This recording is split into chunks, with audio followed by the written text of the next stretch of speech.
Good evening. Let's start out tonight with hymn number 33. Call the Lord thy sure salvation. Rest beneath the Almighty's shade. In his secret habitation dwell, nor ever be dismayed. Hymn number 33.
I'll read from the King James Version of the Holy Bible.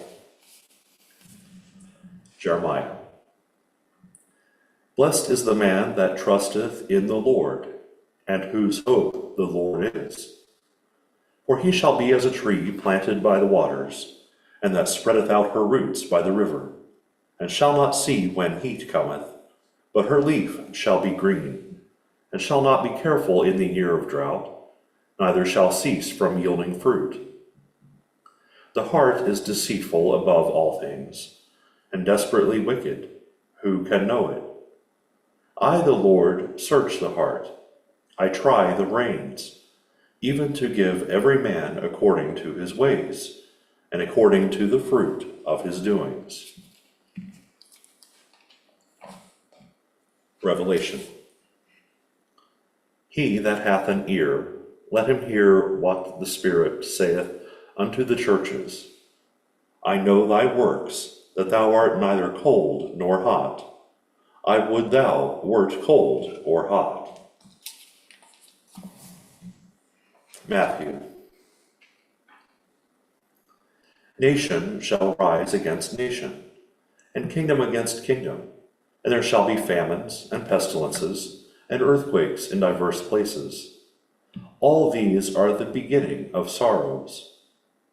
And then shall many be offended, and shall betray one another, and shall hate one another.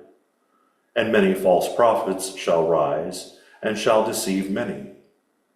And because iniquity shall abound, the love of many shall wax cold.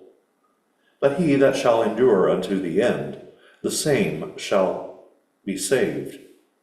And this gospel of the kingdom shall be preached in all the world, for a witness unto all nations.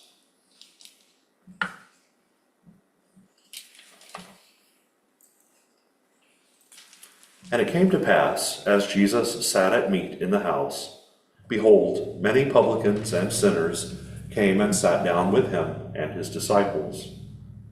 And when the Pharisees saw it, they said unto his disciples, Why eateth your master with publicans and sinners? And when Jesus heard that, he said unto them, They that be whole need not a physician, but they that are sick. But go ye and learn what that meaneth. I will have mercy and not sacrifice. For I am not come to call the righteous, but sinners to repentance.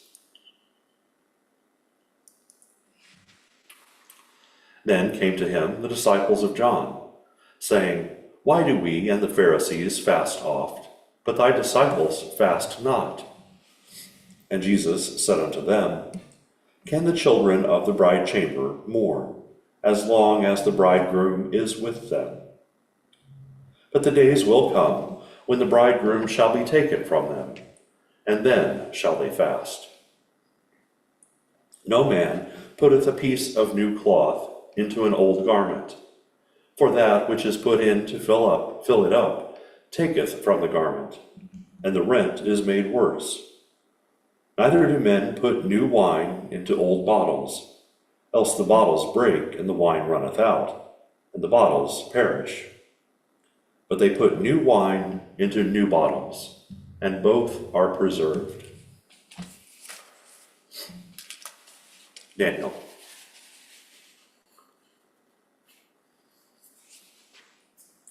Nebuchadnezzar the king made an image of gold, whose height was 60 cubits, and the breadth thereof 6 cubits.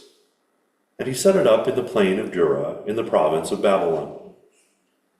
Then Nebuchadnezzar the king sent to gather together the princes, the governors, the captains, the judges, the treasurers, the counselors, the sheriffs, and all the rulers of the provinces, to come to the dedication of the image which Nebuchadnezzar the king had set up.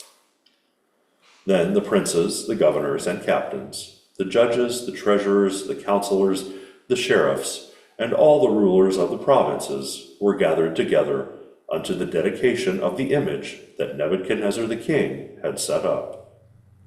And they stood before the image that Nebuchadnezzar had set up. Then an herald cried aloud, To you it is commanded, O people, nations, and languages, that at what time ye hear the sound of the cornet, flute, harp, sackbut, psaltery, dulcimer, and all kinds of music, ye fall down and worship the golden image that Nebuchadnezzar the king hath set up. And whoso falleth not down and worshipeth shall the same hour be cast into the midst of a burning fiery furnace. Therefore, at that time, when all the people heard the sound of the cornet, flute, harp, sackbut, psaltery, and all kinds of music, the people, the nations, and the languages fell down and worshipped the golden image that Nebuchadnezzar the king had set up. Wherefore, at that time, certain Chaldeans came near and accused the Jews. They spake and said to the king Nebuchadnezzar, O king, live forever. Thou, O king, hast made a decree that every man shall hear the sound of the cornet, flute, harp, sackbut, psaltery, and dulcimer, and all kinds of music, shall fall down and worship the golden image. And whoso falleth not down and worshipeth, that he should be cast into the midst of a burning fiery furnace. There are certain Jews whom thou hast set over the affairs of the province of Babylon, Shadrach, Meshach, and Abednego. These men, O king, have not regarded thee. They serve not thy gods, nor worship the golden image which thou hast set up. Then Nebuchadnezzar, in his rage and fury, commanded to bring Shadrach, Meshach, and Abednego. Then they brought these men before the king. Nebuchadnezzar spake and said unto them, Is it true, O Shadrach, Meshach, and Abednego? Do not ye serve my gods, nor worship the golden image which I have set up? Now if ye be ready, that at what time ye hear the sound of the cornet, flute, harp, sackbut, psaltery, and dulcimer, and all kinds of music, ye fall down and worship the image which I have made, well. But if ye worship not, ye shall be cast the same hour into the midst of a burning fiery furnace. And who is that God that shall deliver you out of my hands? Shadrach, Meshach, and Abednego answered and said to the king, O Nebuchadnezzar, we are not careful to answer thee in this matter. If it be so, our God, whom we serve, is able to deliver us from the burning fiery furnace, and he will deliver us out of thine hand, O king. But if not, be it known unto thee, O king, that we will not serve thy gods, nor worship the golden image which thou hast set up. Then was Nebuchadnezzar full of fury, and the form of his visage was changed against Shadrach, Meshach, and Abednego. Therefore he spake, and commanded that they should heat the fiery furnace 7 times more than it was wont to be heated. And he commanded the most mighty men that were in his army to bind Shadrach, Meshach, and Abednego, and to cast them into the burning fiery furnace. Then these men were bound in their coats, their hosen, and their hats, and their other garments, and were cast into the midst of the burning fiery furnace. Therefore, because the king's commandment was urgent, and the furnace exceeding hot, the flame of the fire slew those men that took up Shadrach, Meshach, and Abednego. And these 3 men, Shadrach, Meshach, and Abednego, fell down bound into the midst of the burning fiery furnace. Then Nebuchadnezzar the king was astonished, and rose up in haste, and spake, and said unto his counselors, Did not we cast 3 men bound into the midst of the fire? They answered and said unto the king, True, O king. He answered and said, Lo, I see 4 men loose, walking in the midst of the fire, and they have no hurt, and the form of the 4th is like the Son of God. Isaiah. The Lord will create upon every dwelling place of Mount Zion, and upon her assemblies, a cloud and smoke by day, and the shining of a flaming fire by night. For upon all the glory shall be a defense. And there shall be a tabernacle for a shadow in the daytime from the heat, and for a place of refuge, and for a covert from storm and from rain. I shall now read correlative passages from our denominational textbook, Science and Health with Key to the Scriptures, by Mary Baker Eddy.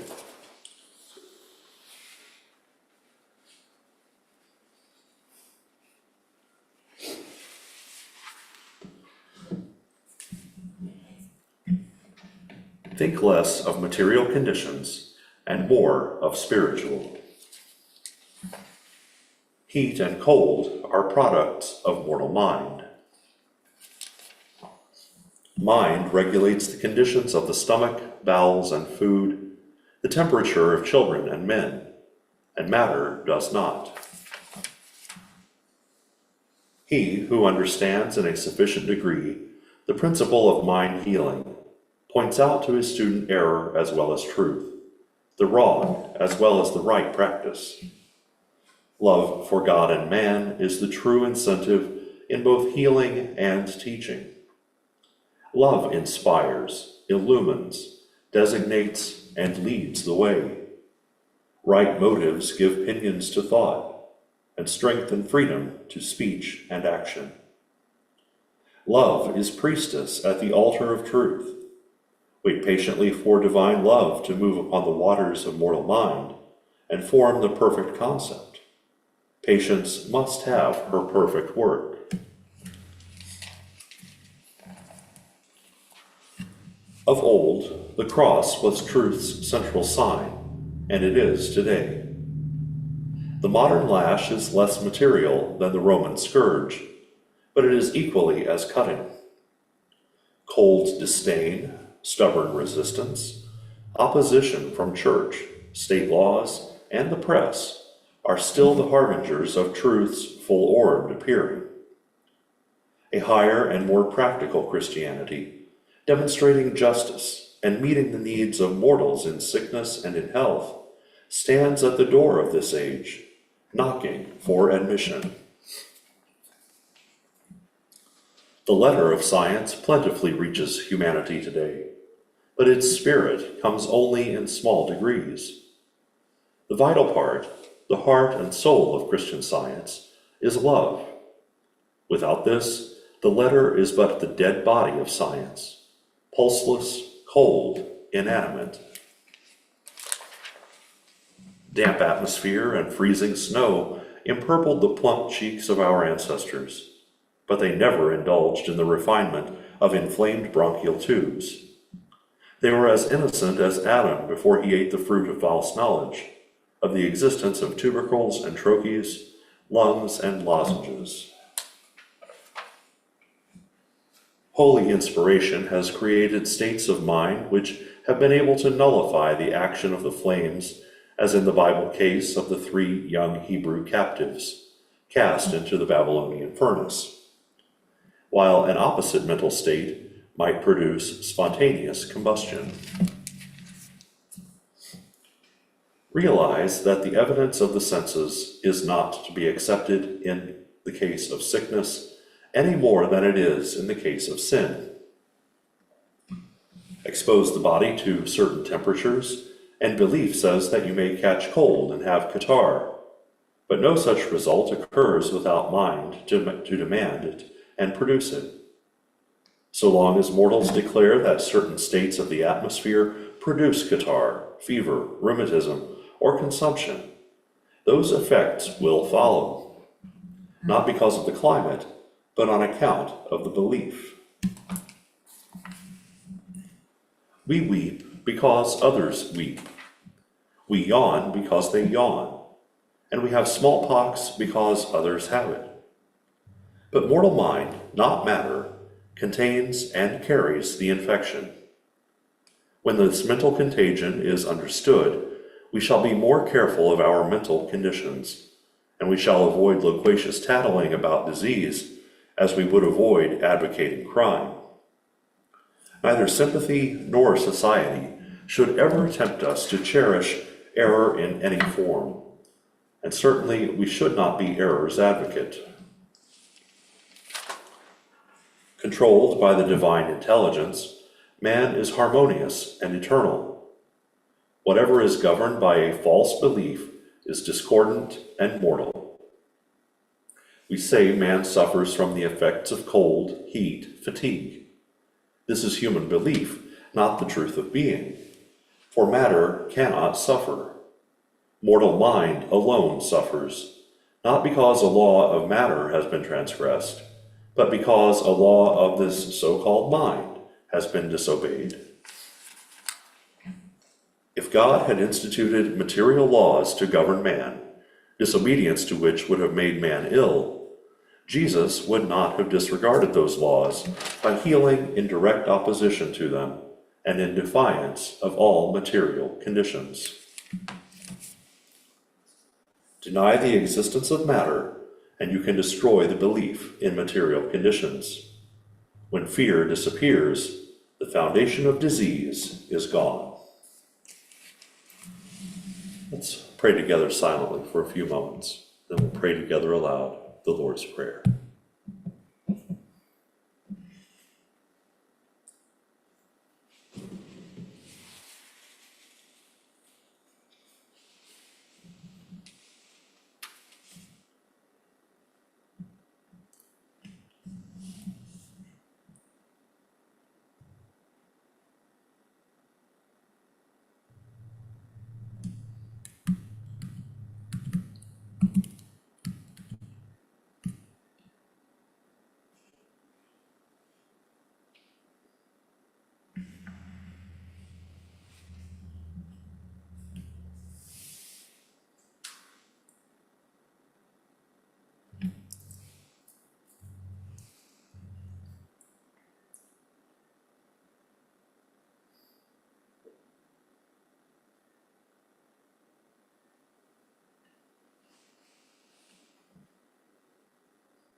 Our Father, which art in heaven, hallowed be thy name.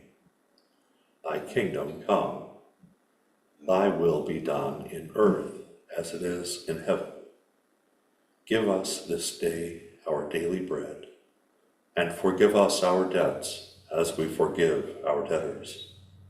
And lead us not into temptation, but deliver us from evil.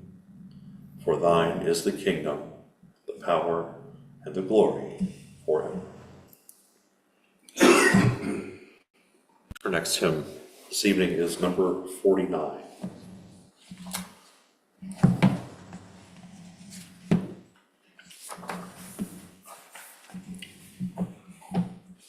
Dear Lord and Father of us all, forgive our foolish ways, reclothe us in our rightful mind, in purer lives thy service find, in deeper reverence, praise.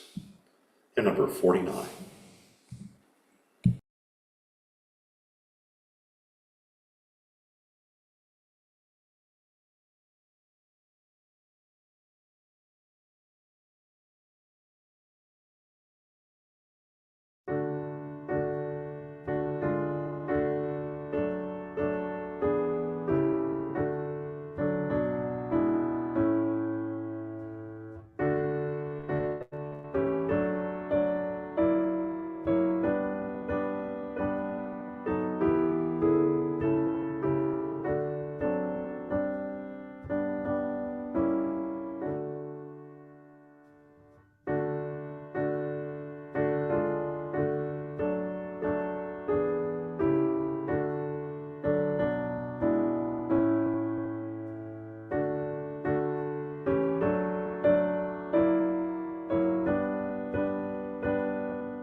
This meeting is now open for the sharing of testimonies of healing and thoughts and remarks on Christian Science.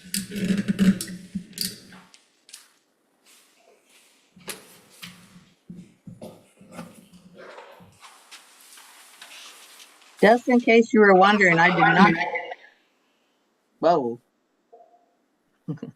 Just in case you were wondering, I did not fall. Why is there feedback? I'm not sure. You keep cutting out. Okay, well, I'll tell you later then. Bye. Right.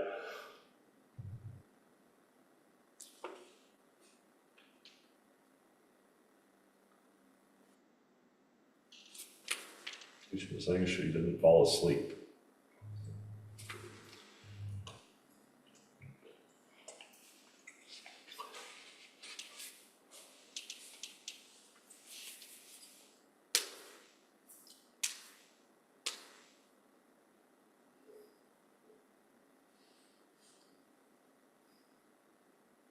Because it's coming through that speaker into the microphone.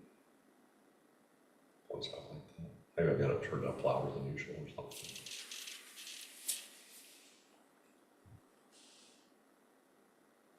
I forgot when we started, I had turned that one down on Sunday. Normally I just do it through the computer.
Excuse me.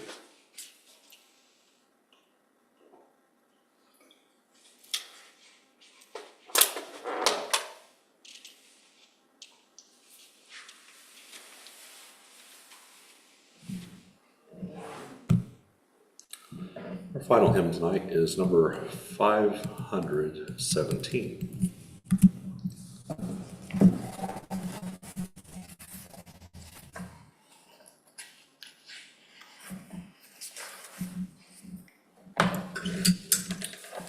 Joyfully we're singing of our dear God's grace, living every day within love's warm embrace. Eagerly we long to witness everywhere, all throughout the world, God's saving love to share. Singing of our dear God's grace, living in love's warm embrace, longing now and everywhere, all God's saving love to share. Hymn number 517.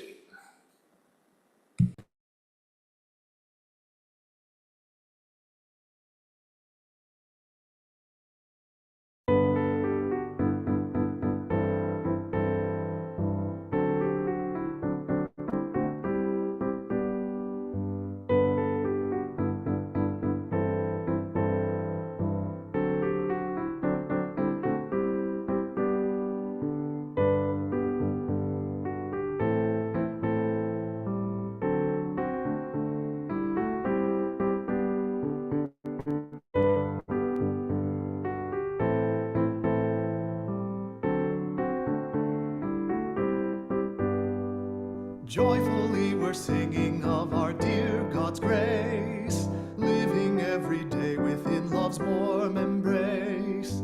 Eagerly we long to witness everywhere, all throughout the world God's saving love to share. Singing of our dear God's grace, living in love's warm embrace, longing now and everywhere, all God's saving love to share. Who can separate us from the love of God? Truth is here to shield us with its staff and rod. What is there to harm us when this help is sure? We are more than conquerors, we rest secure. Singing of our dear God's grace, living in love's warm embrace, longing now and everywhere, all God's saving love to share. Everything that happens to us day by day